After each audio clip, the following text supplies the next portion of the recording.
There is so much peace here, and this is the room. I think this is the washroom. See, uh, this is the first room, and this bathroom is attached to this room, and there is also one other gate, and from here you can enter in this living area. I think this must be the living room, and from here see how beautiful this looks.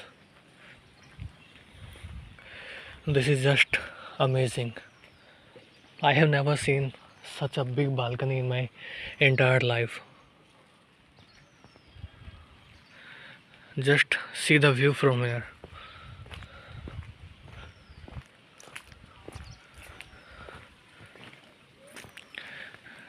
That is the area where I told you that there might be they I think they used to had fun there, because there is something like fountain, but now there is no water, so I don't think that fountain is working.